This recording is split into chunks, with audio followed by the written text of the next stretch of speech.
રત્ન કલાકારોના બાળકોની શિક્ષણ સહાય યોજના હેઠળ 26,000 ફોર્મ નામંજૂર કરવામાં આવ્યા છે.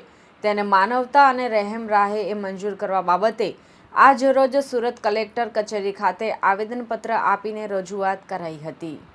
આવેદનપત્રમાં જણાવ્યું હતું કે હીરા ઉદ્યોગમાં છેલ્લા ઘણા સમયથી મંદી છે, જેના કારણે અસરગ્રસ્ત બનેલા રત્ન કલાકારોના બાળકોનું શિક્ષણ કાર્ય પ્રભાવિત ન થાય તેવા હેતુથી સરકાર શ્રી દ્વારા ખાનગી સ્કૂલોમાં અભ્યાસ કરતા રત્ન કલાકારોના બાળકોની શિક્ષણ ફી ભરવાની યોજના જાહેર કરવામાં આવી છે.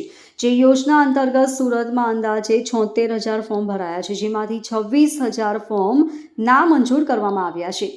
અંદાજે 50,000 બાળકોની ફી જમા થઈ છે.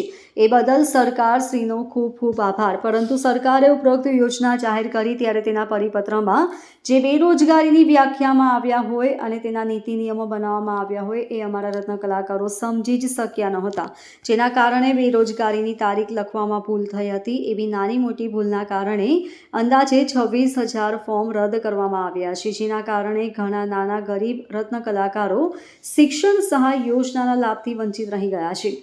રત્ન કલાકારો એવા આક્ષેપ કરી રહ્યા છે કે જે પૈસે ટકે સુખી છે અને જેને હીરા ઉદ્યોગ સાથે કોઈ જ લેવા દેવા નથી, એવા પણ અમુક લોકોએ યોજનાનો લાભ મેળવ્યો છે.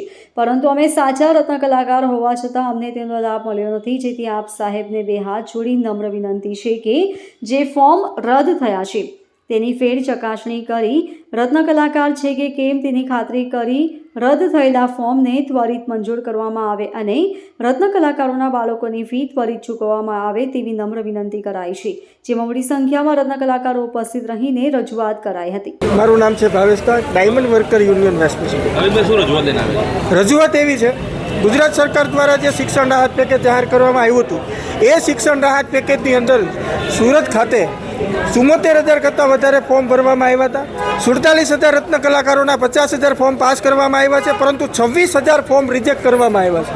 એ 26,000 ફોર્મને ફરી પાસ કરવા માટે આજે ગુજરાતના મુખ્યમંત્રીને સુરત કલેક્ટર મારફતે અમે આવેદનપત્ર દેવા આવ્યા છીએ કે જે 26,000 ફોર્મમાં મધ્યમ વર્ગના રત્ન કલાકારો છે, ભાડે રહે છે, પોતાના ઘરના EMI ચાલે છે, એવા પણ રત્ન કલાકારોના ફોર્મ રિજેક્ટ કરવામાં આવ્યા છે. તો એને પણ પાસ કરવા માટે આજે સુરત કલેક્ટર સાહેબ સમક્ષ અમે ગુજરાતના મુખ્યમંત્રીને આવેદન. શા માટે રિજેક્ટ કરવા?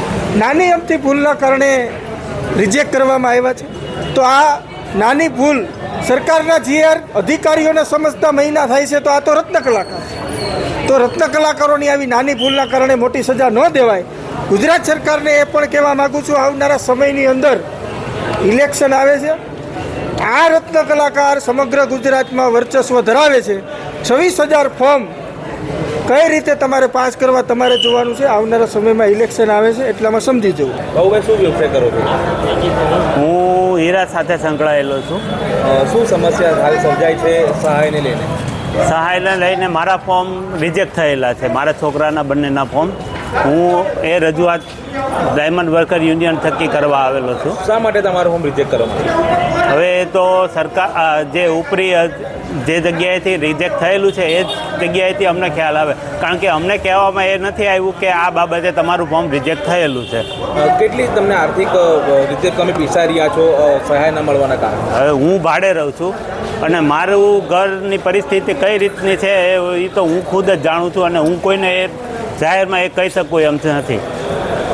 તેમ છતાં જો આને આ પરિસ્થિતિ રહે તો મારે મારા એક છોકરાને ભણાવવામાંથી શિક્ષણથી વંચિત રાખવો પડશે. શિક્ષણથી અત્યારનો યુગ શિક્ષણ માટે છે કે ભાઈ બાળકને પૂરો ભણાવો અને આગળ વધારો, પણ મારા એક છોકરાને આની આ પરિસ્થિતિ રહે તો હું શિક્ષણમાંથી એક છોકરાને ઉઠાડી લઈશ કે ભાઈ મારે એ છોકરાને હું ભણાવી નહીં શકું, કારણ કે હું આ ફી ભરવા માટે સક્ષમ નથી એટલો. Bureau report LK star news, Surat.